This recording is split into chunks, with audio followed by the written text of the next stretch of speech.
ఓటమి తర్వాత చుట్టూ ఒక్కసారిగా చీకట్లు. అప్పటిదాకా మీసం దువ్వి తొడలు కొట్టిన నాయకులు జాడలేదు. కష్టకాలంలో పార్టీ పగ్గాలు తీసుకోమంటే మా కొద్దే వద్దంటూ వెనుకడుగులు. ఇది ఆ జిల్లాలో మొన్నటిదాకా వైసీపీ పరిస్థితి. కానీ అలాంటి కష్టాల్లో కూడా ఒక నాయకుడు పార్టీ పగ్గాలు అందుకున్నాడు. కష్టమని తెలిసినా, ఇబ్బందులు వస్తాయని ఊహించినా ముందుకొచ్చారు. జిల్లాను ఏకతాటిపై నడిపిస్తూ పార్టీకి మళ్లీ ఊపిరి పోస్తూ భవిష్యత్తుపై నమ్మకం కల్పిస్తున్న ఆ నాయకుడెవరు?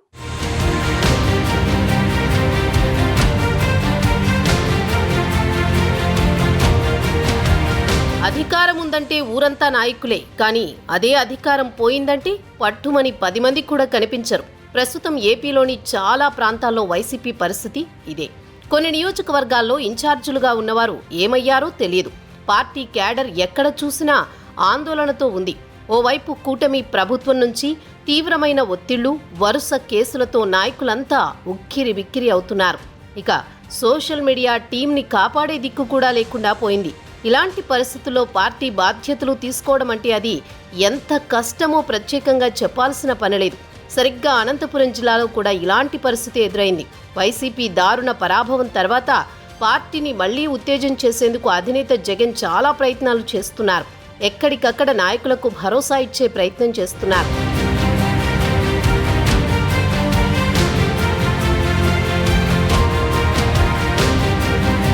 జిల్లాలో పార్టీని నడిపించాలంటే సరైన నాయకుడు కావాలి. కానీ అనంత జిల్లాలో వైసీపీకి అలాంటి సమర్థుడెవరూ కనిపించలేదు. నియోజకవర్గ ఇన్ఛార్జీలుగా బలమైన నాయకులే ఉన్నా వారెవరూ పార్టీ పగ్గాలు తీసుకునేందుకు ముందుకు రాలేదు. అధికారం ఉన్నప్పుడు తమకంటే స్ట్రాంగ్ లీడర్లు ఎవ్వరూ లేరని కలరింగు ఇచ్చిన వారంతా మాయమయ్యారు. ఇలాంటి సమయంలో వైసీపీ అధినేత జగన్ జిల్లా అధ్యక్షుల విషయంలో సుదీర్ఘంగా ఆలోచించి ఓ నిర్ణయం తీసుకున్నారు. చివరికి ఒకరిద్దరూ పగ్గాలు చేపట్టేందుకు ఉత్సాహం చూపించినా సామర్థ్యం లేదని గుర్తించి వారిని పక్కన పెట్టేశారు. ఇలాంటి సమయంలో అనంతపురం మాజీ ఎమ్మెల్యే అనంత వెంకట్రామిరెడ్డి తెరపైకి వచ్చారు. జిల్లాలో ఆయన మాత్రమే ఈ బాధ్యతను సమర్థంగా నిర్వర్తించగలరని అధినేత గుర్తించారు. కానీ అనంత సున్నితంగా తిరస్కరించారు. క్లిష్ట సమయంలో మీరే బాధ్యతలు తీసుకోవాలని అనంత వెంకట్రామిరెడ్డికి అధినేత నచ్చజెప్పారు. దీంతో జగన్ మాట కాదనలేకపోయారు అనంత వెంకట్రామిరెడ్డి.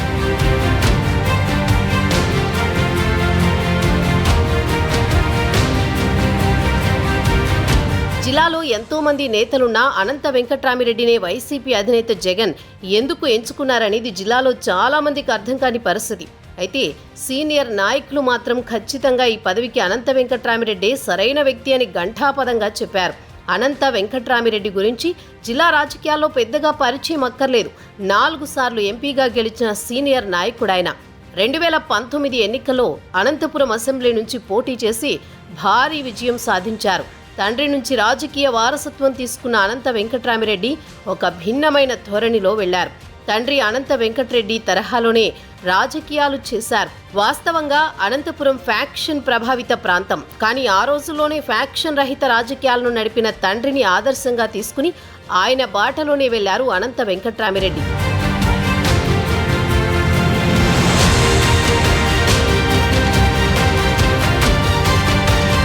సుదీర్ఘమైన రాజకీయ చరిత్ర ఉన్నా అనంత వెంకట్రామిరెడ్డిపై ఎక్కడా పెద్దగా విమర్శలు లేవు. అవినీతి ఆరోపణలు అంతకన్నా లేవు. హుందాగా రాజకీయాలను నడిపిన నాయకుడిగా ఆయనకు పేరుంది. ఒకప్పుడు కాంగ్రెస్ పార్టీలో కీలకమైన బాధ్యతలు చూశారు. ఎన్నో సవాళ్లను ఎదుర్కొంటూ జిల్లాలో కాంగ్రెస్ పార్టీని నడిపించారు. ఎన్టీఆర్ తర్వాత చంద్రబాబు సమయంలో కూడా కాంగ్రెస్ పార్టీని బలంగా నిలపడంలో అనంత వెంకట్రామిరెడ్డి పాత్ర ఎంతో ఉంది. ఫ్యాక్షన్ రహిత రాజకీయాలు చేసినప్పటికీ ఏ రోజు ప్రత్యర్థులకు భయపడలేదు వెంకట్రామిరెడ్డి. ఏదైనా సరే ప్రజాస్వామ్యయుతంగానే చేయవచ్చని నిరూపించిన నాయకుడు ఆయన. గతంలో ప్రతిపక్షంలో ఉన్న సమయంలో అనేక పోరాటాలు చేసి పార్టీ బాధ్యతలు నిర్వర్తించిన ట్రాక్ రికార్డ్ ఆయనకుంది. అందుకే పార్టీ అధినేత ఏరికోరి జిల్లా అధ్యక్ష బాధ్యతలను ఆయనకి అప్పగించారు.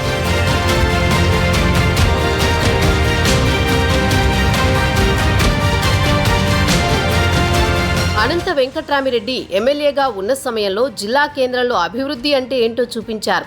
సుమారు 1000 కోట్లకు పైగా నిధులతో నగరం రూపురేఖలు మార్చారు.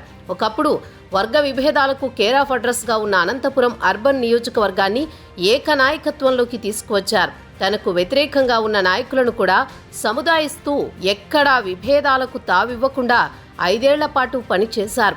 వైసీపీ అధికారంలోకి రాగానే ఖచ్చితంగా అనంత వెంకట్రామిరెడ్డికి మంత్రి పదవి వస్తుందని అంతా ఊహించారు. కానీ సామాజిక సమీకరణాలతో అధినేత ఆయనకు ఆ అవకాశం ఇవ్వలేకపోయారు. కానీ అనంత వెంకట్రామిరెడ్డి తనకు పదవి రాలేదన్న అసంతృప్తి ఏ రోజు కనబరచలేదు.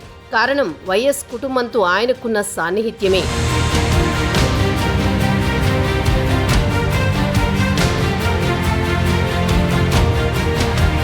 కాంగ్రెస్లో హేమాహేమీలెందరో ఉన్న వైఎస్కి సన్నిహితంగా ఉండే నేతల్లో అనంత వెంకట్రామిరెడ్డి అత్యంత ముఖ్యుడు. వైఎస్ వెంట నడిచిన నాయకులు అనంత వెంకట్రామిరెడ్డి, రఘువీరారెడ్డి పేర్లు బలంగా వినిపించేవి. వైఎస్ మరణం తర్వాత ఆయన జగన్ వెంట నడిచారు. 2014 ఎన్నికల్లో పార్లమెంటుకు పోటీ చేసి ఓడిపోయినా నిరాశ చెందలేదు. 2019 ఎన్నికల్లో అసెంబ్లీకి పోటీ చేసి గెలిచారు. వైఎస్ కుటుంబంతో ఉన్న అనుబంధంతోనే జగన్ ప్రతిపాదనకు కాదనలేకపోయారు. పార్టీ బాధ్యతలు తీసుకున్న కొన్ని రోజులకే తనదైన ముద్ర వేస్తున్నారు అనంత వెంకట్రామిరెడ్డి. ప్రస్తుతం ఏపీలో వైసీపీ శ్రేణులపై వరుస కేసులు నమోదవుతున్నాయి. ఎవరూ కూటమి ప్రభుత్వానికి వ్యతిరేకంగా మాట్లాడే పరిస్థితి లేకుండా పోయింది.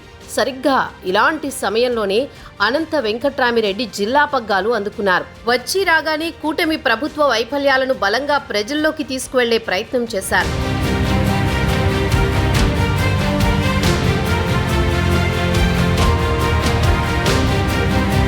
అనంత వెంకట్రామిరెడ్డి వాయిస్ వినిపించడంతో ఇక మిగిలిన నాయకులు కూడా మెల్లగా యాక్టివ్ అవుతున్నారు. ఇదే సమయంలో వైసీపీ అధినేత జగన్మోహన్ రెడ్డి రైతు సమస్యలపై జిల్లా కలెక్టరేట్ల దగ్గర నిరసన కార్యక్రమానికి పిలుపునిచ్చారు.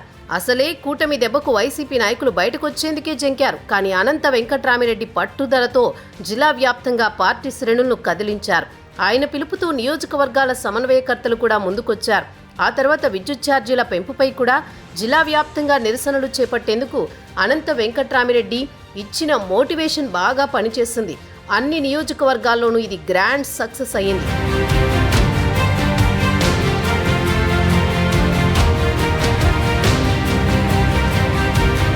క్లిష్ట సమయంలో అనంత వెంకట్రామిరెడ్డి జిల్లా పగ్గాలు అందుకుని వైసీపీ శ్రేణుల్లో ఉత్సాహం నింపుతున్నారు.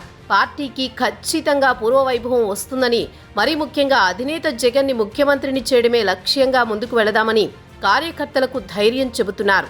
2 నిరసన కార్యక్రమాలతో పార్టీ బలంగా ఉందనే సంకేతాలిచ్చారు. మరోవైపు కూటమి పార్టీల నాయకుల బెదిరింపులకు భయపడేది లేదని, ఎవరిపై ఏ కేసులు పెట్టినా న్యాయపరంగా పార్టీ అండగా ఉంటుందని భరోసా ఇస్తున్నారు. వైసీపీ అధినేత జగన్ జిల్లా అధ్యక్ష పదవి విషయంలో ఎంత కరెక్ట్ డెసిషన్ తీసుకున్నారో ప్రస్తుతం జిల్లా వ్యాప్తంగా పార్టీ శ్రేణులు చూస్తున్నాయి.